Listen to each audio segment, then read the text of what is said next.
Hello, this is Jackie Gray, the Executive Director of the Center for Peacemaking Practice. Welcome to our Learning from Practice video series. This particular video is designed as a short example and is not meant for public dissemination. Please, do not share this link.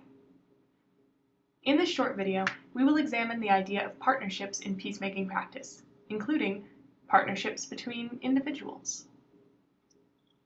And she happened to be from Azerbaijan, and I myself is from Armenia, which in those two countries doesn't really, we don't go really well along. The co-facilitator, the woman that I partner with, she's the founder of the organization. She brought the idea. She had the approach of how to facilitate the process, and she's also the director of the program. So you can imagine the disparity in the power.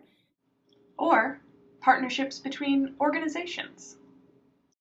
My specific job was actually coordination and liaison with the NATO PFP countries and increasing of cooperation between those countries, especially between the institutions who are dealing with peace support operations.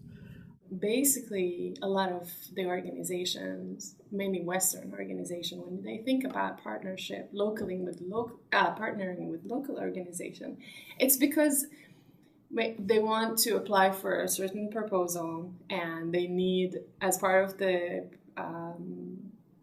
funding, they have to partner with local organization. So, and here it's already not a good start.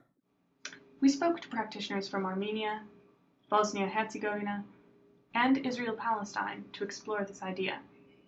In the next few moments, we'll share with you some of their thoughts, experiences, and insights, beginning with, how are partnerships formed? To be honest, it came it was a very moment driven by an accident. One of our mutual friends posted a video on Facebook, and it was about the time one of the events within the conflict, and Turana was like, "Oh, do you want to watch it?" I'm like, "I know what they're gonna be talking about. I mean, I really don't want to." She's like, "No, let's watch it." And I was like, "Fine." And this is how it started. We started watching this video, and she was like, "Oh my God, I never knew this." And I was like, "Yeah." Because it was like, "Oh, this is how it was presented to us. We never knew this angle." And she was like, "Oh, let me show this one." And it it started very accidentally, just pure a Facebook post. So this last summer, I was facilitating a dialogue group with an American organization, and I was invited to be part of the process. And when you're invited, of course, it creates certain dynamic. Is what I like to call over the glass of wine. Why over a glass of wine? What's the benefit there? During the meetings, pretty much everybody is intimidated by the number of people. So, and there is always the agenda that you're not able, okay, I have this problem, but it's not part of the agenda. So, over the glass of wine or the smoking breaks or the coffee breaks, those are the most important parts for the making agreements with the other representatives. Once we are part of a partnership and sharing work in this way, how does this affect or change us? It turned out to be a very good experience. We were able to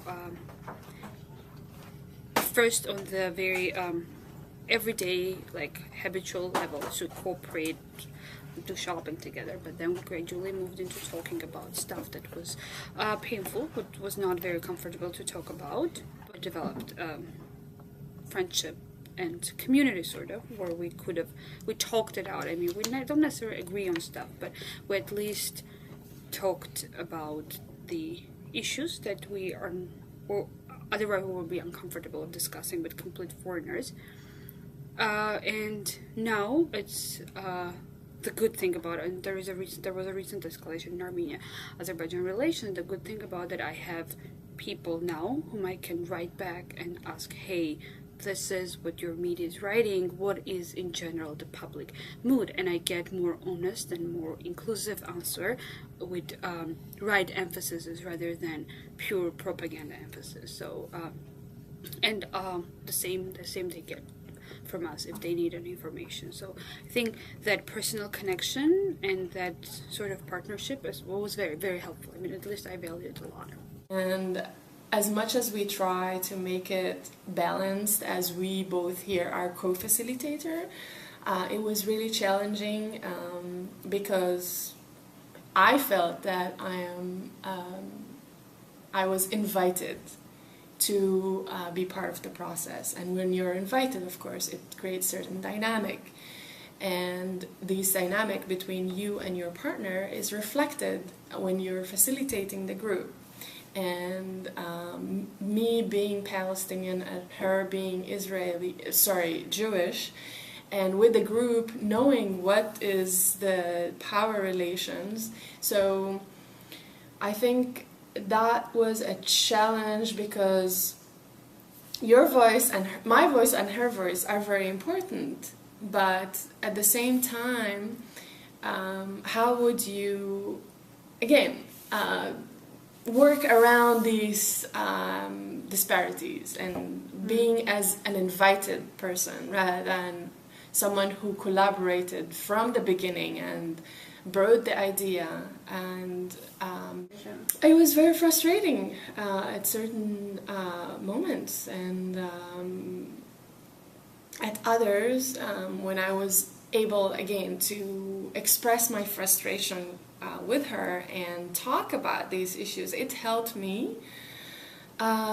And she was very open and to discuss these issues. But I still have these questions in mind. Every time I collaborate with another individual on a personal level, like on a professional level, or if I'm part of an organization and we're collaborating with another organization, these questions are still in mind. The Center for Peacemaking Practice would like to thank all of the practitioners who agreed to be interviewed for this project. This 5-minute film was merely a short example of what we'd like to produce on a greater scale, sharing the knowledge, insights, learning, and stories of peacemaking practitioners from around the world. We thank you for your time in viewing it.